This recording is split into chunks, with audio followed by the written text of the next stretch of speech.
Buenos días a todos.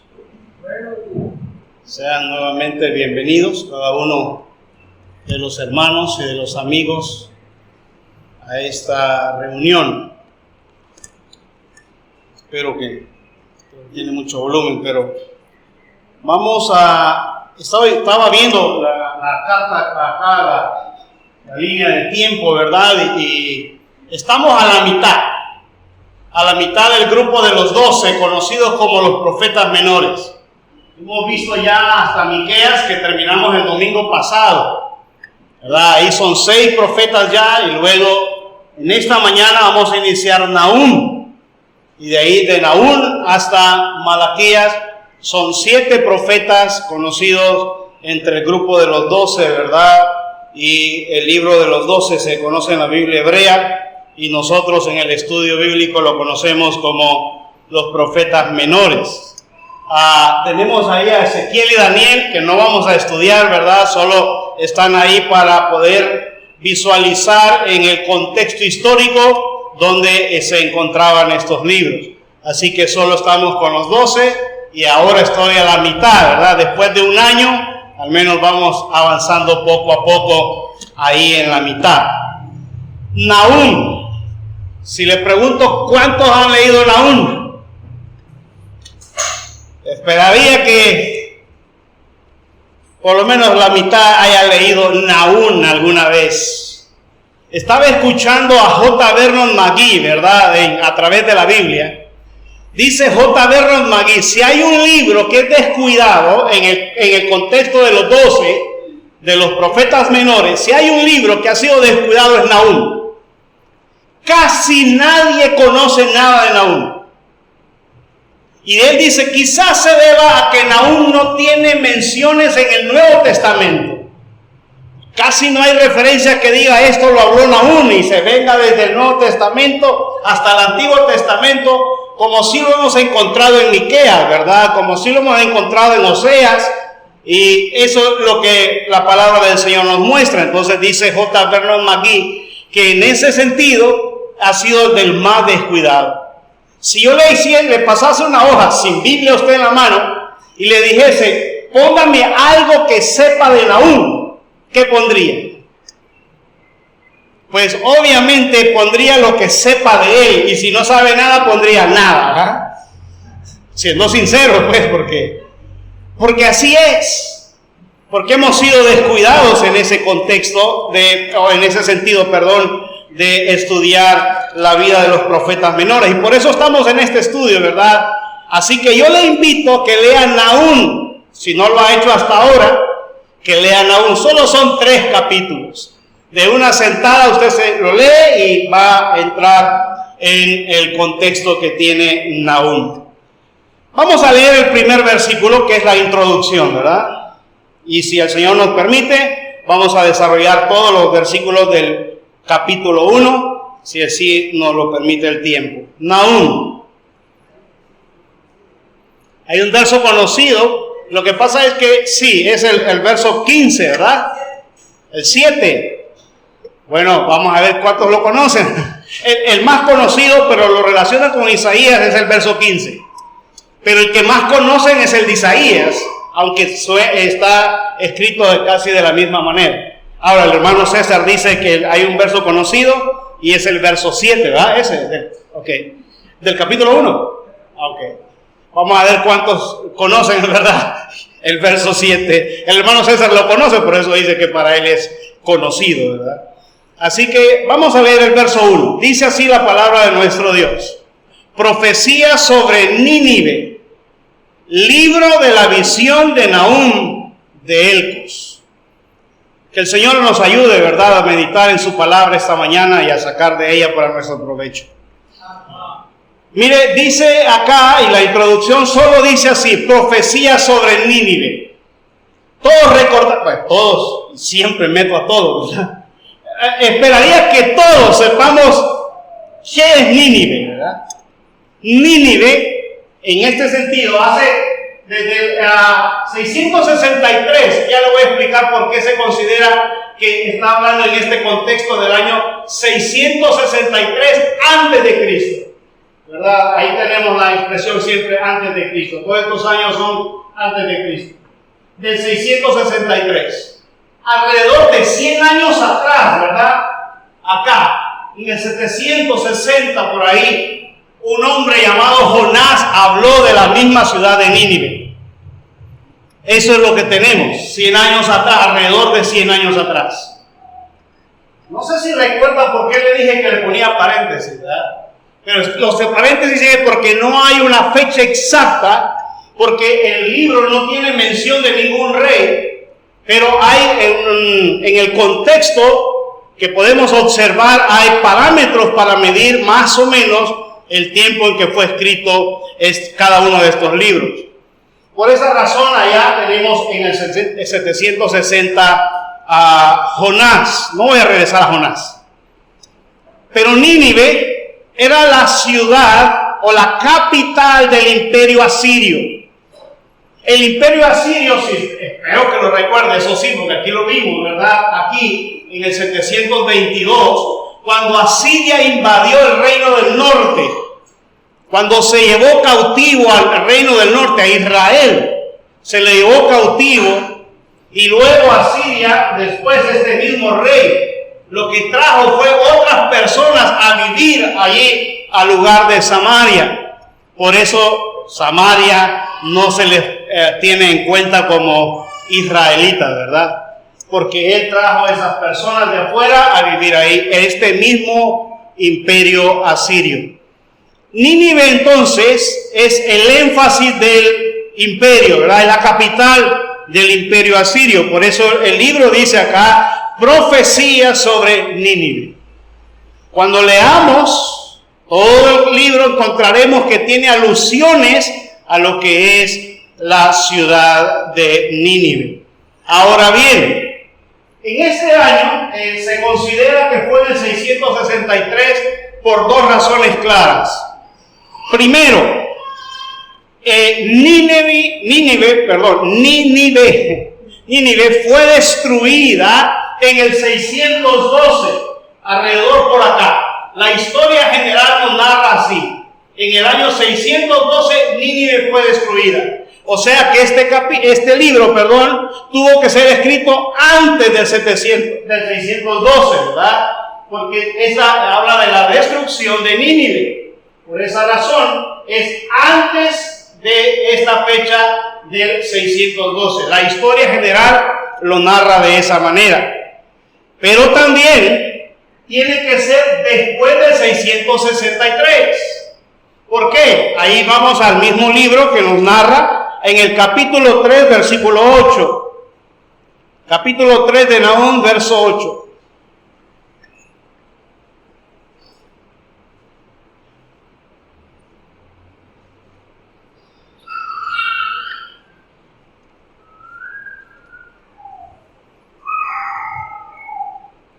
Dice así: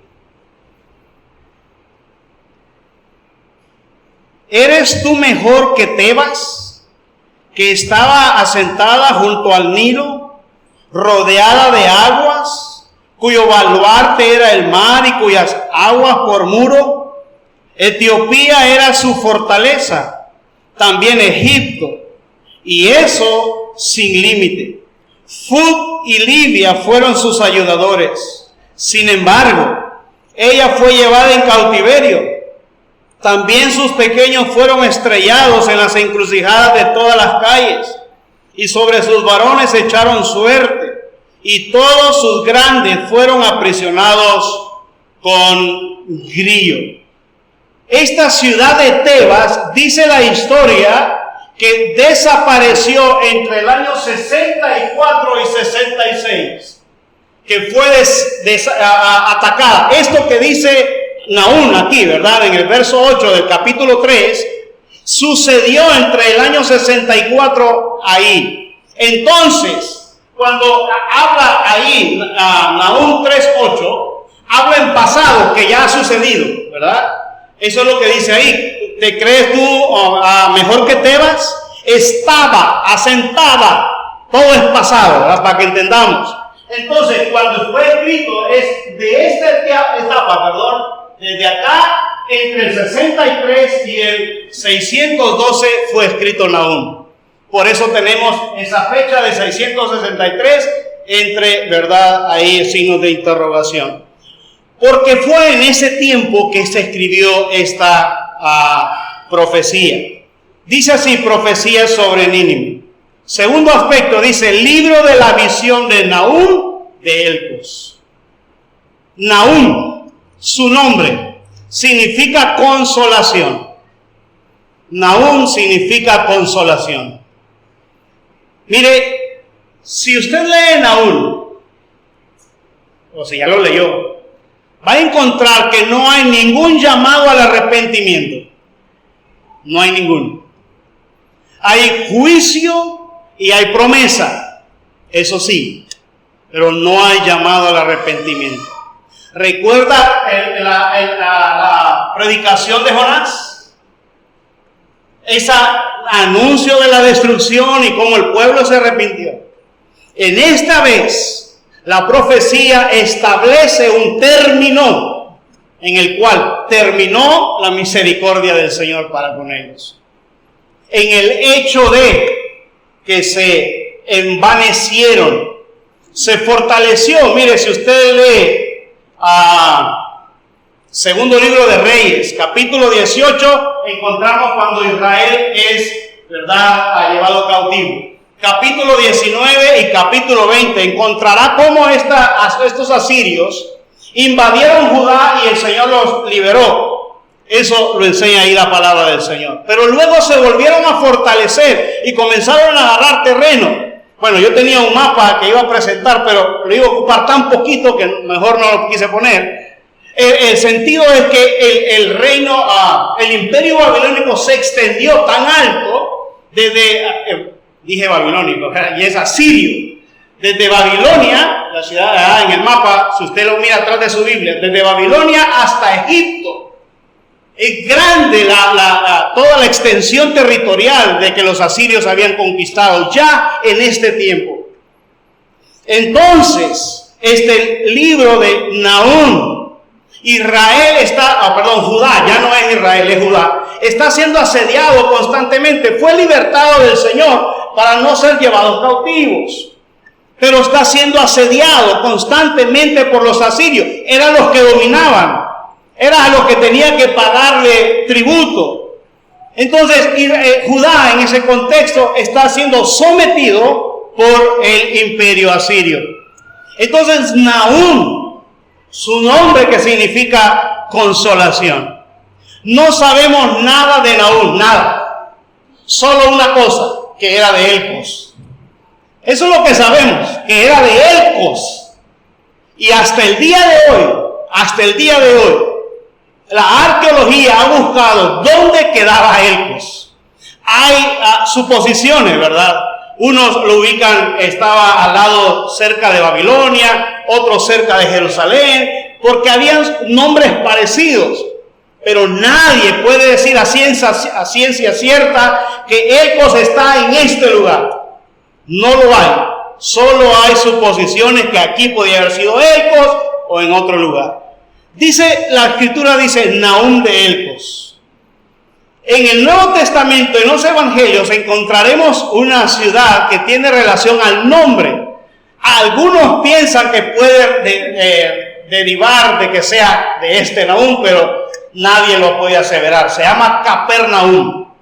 Espero usted conoce el nombre de Capernaum, ¿verdad? Capernaum, que significa aldea de Nahum. Eso significa el nombre Capernaum. Entonces, es lo único que podemos encontrar en el Nuevo Testamento acerca de Nahum, pero no sabemos si era respecto a este Nahum. Lo importante acá es que Nahum trae una profecía. Eso es lo que dice el verso, libro de la visión de Nahum de Elcos. Yo le puse acá profetizó a Nínive. Está mal, ahora que he estado estudiando más, veo que tendría que haberle puesto, profetizó sobre Nínive, ¿verdad? Porque él a quien fue a predicarle es a Judá. No fue a predicarle a Nínive. Jonás sí fue a predicarle a Nínive. Nahum Por eso su nombre significa consolación. Porque él va y le predica a Judá. Lo que le trae a Judá son buenas nuevas sobre su enemigo. Eso es lo que trae Nahum. Por eso dice el versículo ahí, profecía sobre Nínive, libro de la visión de Nahum de Elcos. Mire, es interesante cuando uno lee bastante, ¿verdad? En la arqueología descubrió una piedra babilónica donde se ve, ¿verdad? Todo lo que padeció, se llama, si usted lo busca en la arqueología o en el Google, ¿verdad? Se llama la Crónica de Gad, es una tablilla babilónica donde está la historia de todo lo que sufrió Asiria por el imperio babilónico, que es el que absorbió, entre los medos y los babilónicos, absorbieron a este imperio asirio. Ahora bien, Nahum, entonces, ahora viene a Judá y le viene a anunciar que su enemigo será castigado. Mire, vuelvo al conflicto de Rusia con Ucrania, ¿verdad? No tomando bando. Pero ¿qué es lo que esperaba? Yo leía y veo, todavía continúa y va para largo ese conflicto. Pero yo miraba ahí que lo que más pedía el presidente Zelensky, ¿verdad?, era que vinieran otros a ayudarle. Eso es lo que pedía. Él hubiese querido que Estados Unidos y toda la OTAN, si usted conoce un poco de la situación ahí, ¿verdad? A veces hablo como que todos supieran del tema que estoy hablando, pero quiero decirles esto. Ellos lo que deseaban es que viniera alguien a salvarlos. Eso es lo que deseaban. Cuando ellos pedían auxilio hacia otro, porque venía un gigante sobre ellos y entró ahí, ¿verdad?, a su país, y pedían que otros intervinieran. Esto es lo que sucede de alguna manera con Judá. Él está ahí sometido por el imperio asirio. Él lo que desea es escuchar buenas nuevas. Y las buenas nuevas tenían que ser acerca de ser libertados de este movimiento, ¿verdad?, o de este imperio asirio. Lo mismo sucedía con los judíos, ¿verdad?, Judea, ya en los tiempos del Señor Jesucristo. Ellos estaban sometidos por el imperio romano. Ellos buscaban un libertador, y hay muchos, ¿verdad? La Biblia solo nos narra como de 3, 4 hombres que se levantaron, ¿verdad?, en sedición para poder libertar al pueblo de Israel. Siempre hubo así el deseo de ser libertado. La Escritura nos narra, y al Señor Jesús lo miraban como uno de esos que les iba a libertar del imperio romano. Entonces, Nahum, por eso su nombre es importante, porque significa consolación, porque él traía buenas nuevas de consuelo al pueblo de Judá. Y aquí es donde iniciamos con lo que dice la palabra de Dios. Nahum está hablando que su enemigo será castigado. Y comienza del versículo 2 hasta el versículo 7, comienza con una oda, ¿verdad? Se conoce como una oda, como un poema sobre lo que es Dios.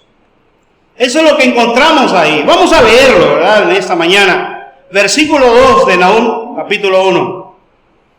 Versículo 2, vamos a leer hasta el verso 7 en este momento. Dice así la palabra de Dios. Jehová es Dios celoso y vengador. Jehová es vengador y lleno de indignación. Se venga de sus adversarios y guarda enojo para sus enemigos. Jehová es tardo para la ira y grande en poder, y no tendrá por inocente al culpable. Jehová marcha en la tempestad, y el torbellino y las nubes son el polvo de sus pies.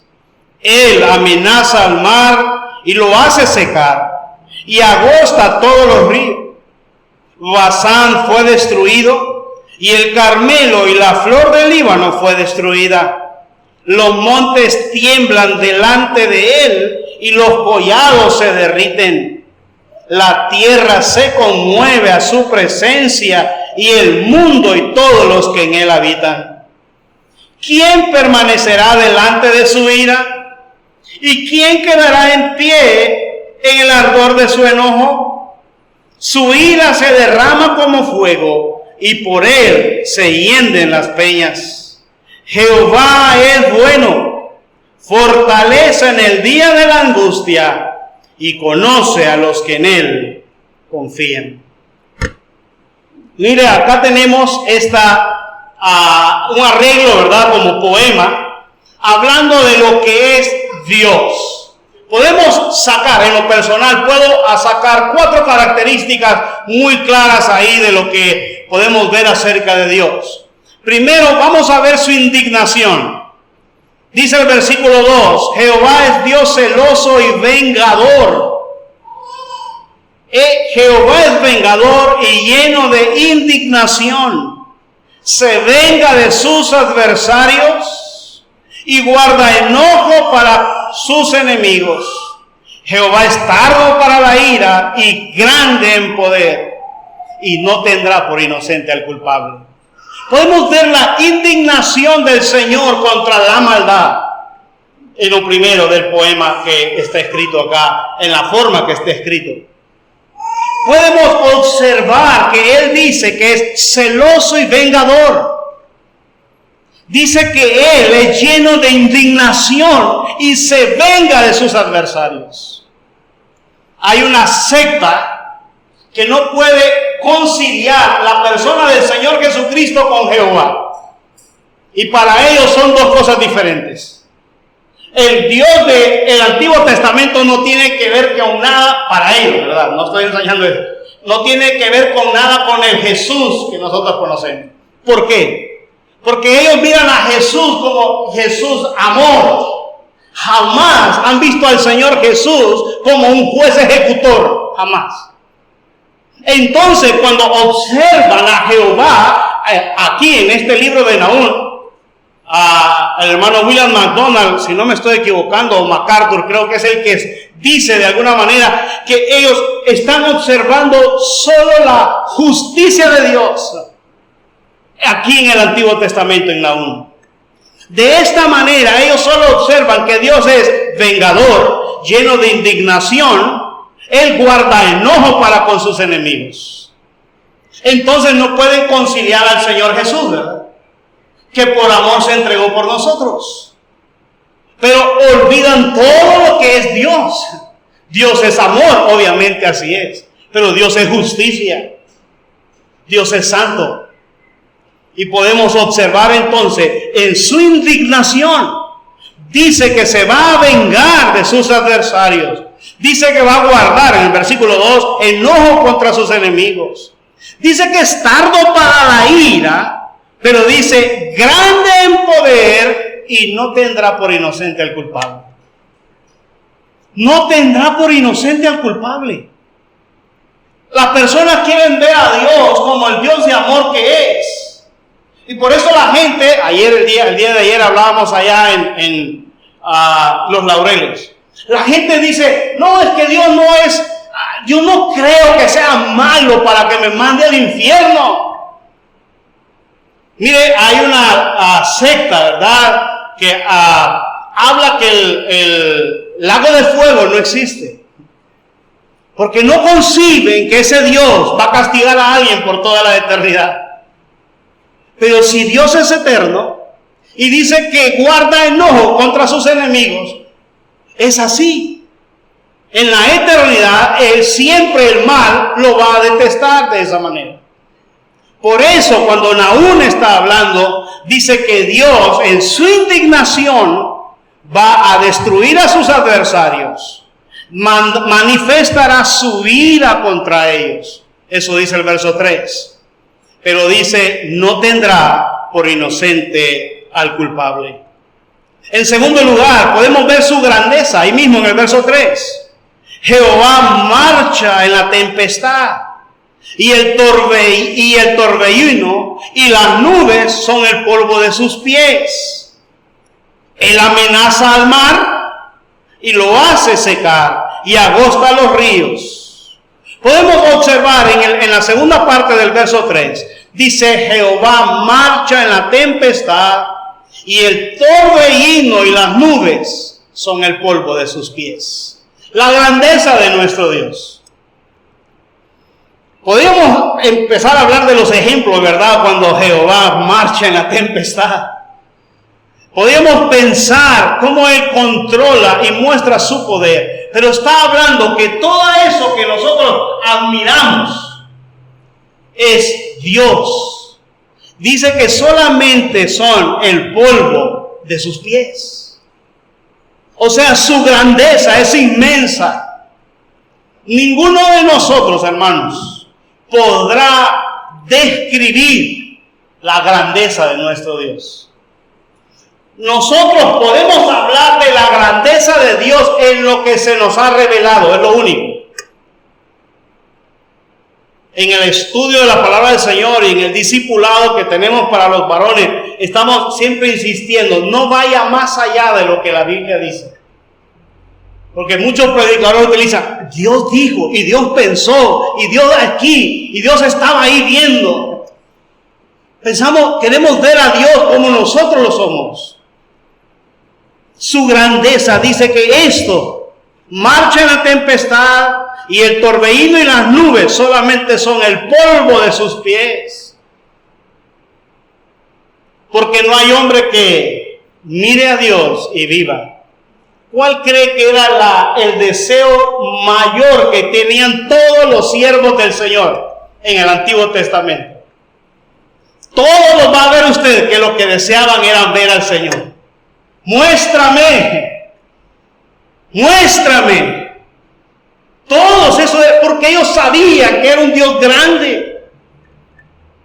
Por eso David, que es el que más adora al Señor, ¿verdad? En la revelación de Dios, él puede solo hablar de la creación de Dios.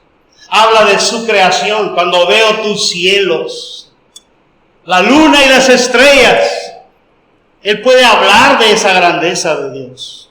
No puede ir más allá. Puede hablar de la misericordia, porque él dice que ha perdonado el pecado de su siervo.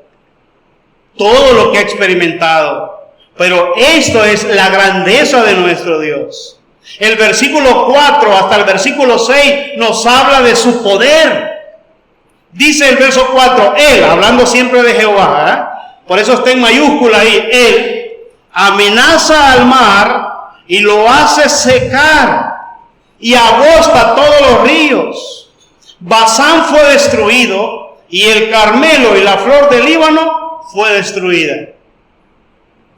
Mire, si usted va a un diccionario bíblico y busque Basán, busque Carmelo y busque Líbano, siempre hablará de prosperidad, esos tres términos, de prosperidad. En Basán era el mejor ganado que había, ¿verdad? En el Carmelo es la producción mayor de agua que podía existir, y en el que bañaba todo lo que es el río Jordán.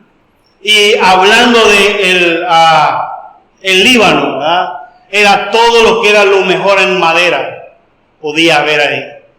Lo que está diciendo es que el Señor, Él amenaza al mar y lo hace secar y agota todos los ríos.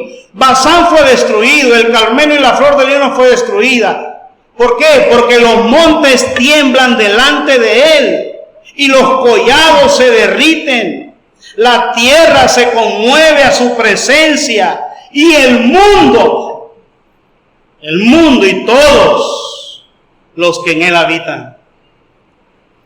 ¿Sabe? Cuando yo hablo con las personas y me quieren ellos hablar de Dios, me doy cuenta que no lo conocen. Porque hablar de Dios no es cosa poca. ¿Quién es Él en su poder? Cuando oigo los famosos cantantes de hoy en día adorando supuestamente a Dios, me doy cuenta que no lo conocen.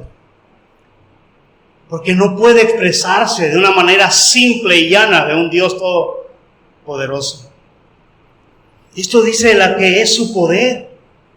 Una manifestación que los montes tiemblan. Dice que y el mundo se conmueve y todos los que en él habitan. Mire un terremoto, ¿qué es lo primero que saca de las personas? Una exclamación al cielo, ¿verdad? Si es cristiano, si es creyente, si es religioso, si es ateo, de lo que sea, siempre vuelven a ver hacia arriba, ¿no? Adoran, dicen, ay, naturaleza, ¿por qué nos quiere destruir? Esa que le dicen naturaleza, esa no es la naturaleza, es Dios. Los hombres tiemblan al ver la manifestación de nuestro Dios Todopoderoso. Dice la palabra del Señor en el versículo 6, ¿quién permanecerá delante de su ira? ¿Y quién quedará en pie en el ardor de su enojo? ¿Quién permanecerá delante de su ira? Nadie. ¿Quién quedará en pie en el ardor de su enojo? Nadie. Su ira se derrama como fuego y por él se hienden las peñas. Se deshacen las peñas. La grandeza de su poder podemos observar en estos versos 4 al 6. Pero en el verso 7 observamos su misericordia. Mire, este es un atributo de Dios, su misericordia. Dice el verso 7, Jehová es bueno, fortalece en el día de la angustia y conoce a los que en él confían. Pudiésemos observar lo que es Dios para nosotros. Es fortaleza en el día de la angustia, sí, pero es para todos los que en él confían. Para todos los que en él confían. Por eso la gente cuando dice, no, es que Dios no es tan malo, ha hecho y deshecho en el mundo y quiere que cuando esté en la eternidad Dios le tome como que nada, ¿verdad? No es así. La gracia de Dios no limita su justicia. Porque a veces creemos que la gracia de Dios entonces interrumpió la justicia divina. No, dice que Él es bueno. Jehová es bueno, fortaleza en el día de la angustia y conoce a los que en él confían. Amado, amada hermana, quiero observar lo que dice el verso 8, más. Esa palabrita, ¿verdad? Que estamos, no sé cuántos hay acá en el discipulado, pero que hemos estado la semana pasada viendo, ¿verdad? Más. Tiene que ver con algo importante. Es que toda su misericordia, toda su bondad, no quitará el castigo a su pecado, si no se arrepienten. Eso dice más, con inundación impetuosa, consumirá a sus adversarios y tinieblas perseguirán a sus enemigos. Es que la persona quiere ver a Dios como que está viendo a otro humano y quisiera tratar con él. Eso es lo que sucede acá. Pero él dice, más con inundación impetuosa consumirá a sus adversarios. Ese es el versículo 7, dice, Jehová es bueno. Obviamente sí lo es. Más con inundación impetuosa consumirá a sus adversarios. Todo el que se oponga contra Dios saldrá afectado. Todo el que se oponga contra Dios. Todo el que luche contra Dios tendrá consecuencias. Es que no podré estar peleando contra Dios y esperar que no me pase nada. O esperar que Dios me perdone. Ay, que Dios sabe que yo soy un hombre, ¿verdad? Ayer hablaba con una persona y me decía, le digo, pero ¿qué del Señor en tu vida, en su vida? No sé que estoy en rebeldía, decía él. ¿No le da temor? No, sí, ahí voy. Es que sé, yo sé, pues, pero sus palabras no mostraban temor. Tuve que llegar al punto de decirle, si usted conoce a Dios, Tengan cuidado porque Dios va a tratar con usted tarde o temprano. Y eso no es cosa fácil. El hombre vive como que sin nada. Muchos se jactan ahí, ¿verdad? No, si a mí no pasa nada. David dice que él se encendía su corazón al ver la prosperidad de los malos, ¿verdad? Y miraba que prosperaban y les iba bien. Hasta que entendió en su corazón cuando Dios le mostró que vendrá un día terrible para ellos. Hermano, hermana, esta inundación impetuosa consumirá a sus adversarios. Dice el verso 9, ¿qué pensáis contra Jehová? ¿Cómo lo estás viendo? Dice, Él hará consumación. Dios no es que se quedará impávido ahí, que no moverá nada, ¿verdad? Y bueno, no, está bien. Sé que todos son débiles, ¿verdad? No es así. El hombre es como el polvo, ¿verdad? Nada más, eso dice la Escritura. Pero Dios dice, Él hará consumación, verso 9, no tomará venganza 2 veces de sus enemigos. No tomará venganza 2 veces. O sea, no le, bueno, ahorita te perdono esta. No, le castigará. Y está hablando de la justicia de Dios. De eso está hablando. Mire, la religión católico romana, no sé si voy a ofender a alguien acá, pero dice la palabra del Señor, ¿verdad? Cree que la gente pasará por un lugar y que estará ahí en ese limbo, ¿verdad? Ahí metido.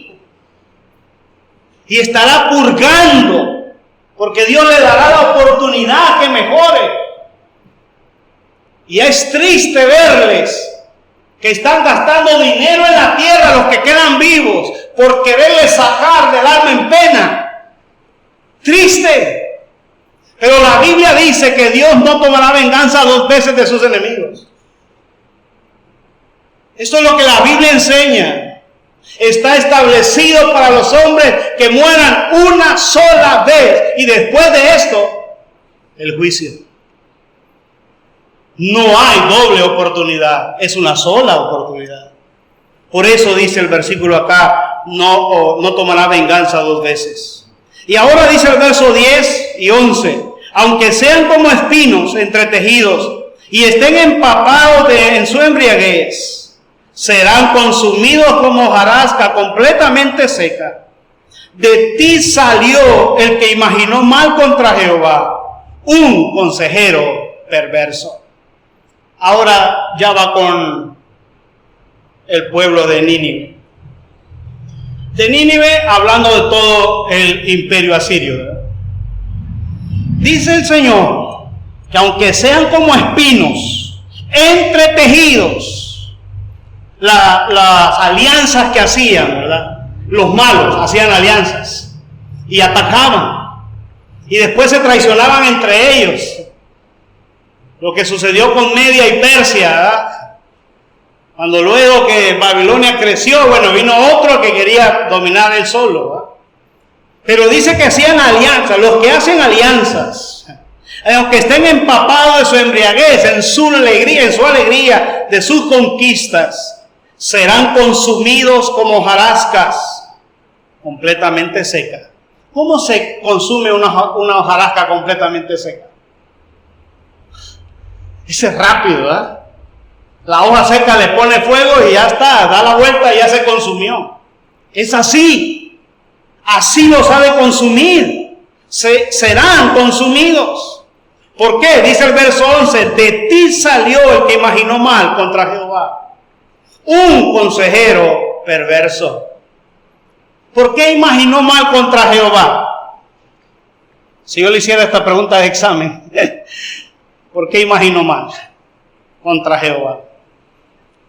Porque quiso acabar con la nación de Israel.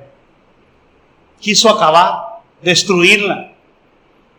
Mire, el Señor utiliza las naciones para castigar a su pueblo, pero ellos abusaron, y lo vimos en el libro de Amós, creo, si no me estoy equivocando. Ellos abusaron de ese poder, de esa oportunidad que Dios utilizó a ellos para castigar a su pueblo. Abusaron, destruyeron. Se considera en la historia que los asirios quizás han sido las personas más desalmadas. La historia narra, si usted lee, ahí hay un diccionario bíblico ilustrado, creo que está un poco ahí, si no hay otro que se llama Diccionario Enciclopédico de la Biblia, que es igual de la misma edición de este. Usted va a ver que la historia dice que ellos fueron los que primero comenzaron a embalar a los seres humanos, sacaban punta a los árboles y los metían, ¿verdad?, por el recto, y ahí los dejaban morir a pleno sol. Fueron los que comenzaron a estrellar a los niños contra las paredes. Fueron los que abrieron a las mujeres por el vientre. Comenzaron a ser tan desalmados. Y eso ocuparon contra el pueblo de Israel. Mataron a todos los nobles. Destruyeron. El Señor le dice: de ti salió el que imaginó mal contra Jehová, un consejero perverso. El Señor ha de castigar la maldad de los hombres. Obviamente será así. Mire, hermano, hermana, una de las manifestaciones del poder del Señor es que Él no tendrá por inocente al culpable. Ya lo leímos. Ha de destruirlos. Ha de castigar su pecado. Dice el verso 12: así ha dicho Jehová. Bueno, voy a quitar 5 minutos porque empezamos 5 minutos tarde, ¿verdad? Así que estamos ahí. Vamos a compensar el tiempo. Así ha dicho Jehová: aunque reposo tengan y sean tantos, aún así serán talados, y Él pasará. Mire, se considera en la historia que de Nínive no se sabe nada. Desde el año 612 a.C. no se tiene nada. Serán talados, aunque fueran muchos, dice el Señor, el castigo que traía sobre esta nación. Y dice así, ahora viene con el pueblo de Judá. Porque eso es lo que dice el verso 12. Así ha dicho Jehová. Este es el mensaje para los judíos, ¿verdad? Los de Judá. Este fue el mensaje para ellos. En los versículos anteriores está hablando de la grandeza de nuestro Dios. Está hablando del juicio contra la nación de Asiria. Ahora en el versículo 12 dice: así ha dicho Jehová. Aunque reposo tengan y sean tantos, aún así serán talados, y Él pasará. Bastante te he afligido, no te afligiré más. Verso 15: he aquí sobre los montes los pies del que trae buenas nuevas, del que anuncia la paz. Celebra, oh Jehová, tus fiestas, cumple tus votos, porque nunca más volverá a pasar por ti el malvado. Pereció del todo. Mire, alégrate, porque aunque son muchos, serán talados. El Señor dice que pasará. Ya te he afligido bastante, le dice a Judá, no te afligiré ya más. Hablando sobre el tiempo de Nahum, de los asirios.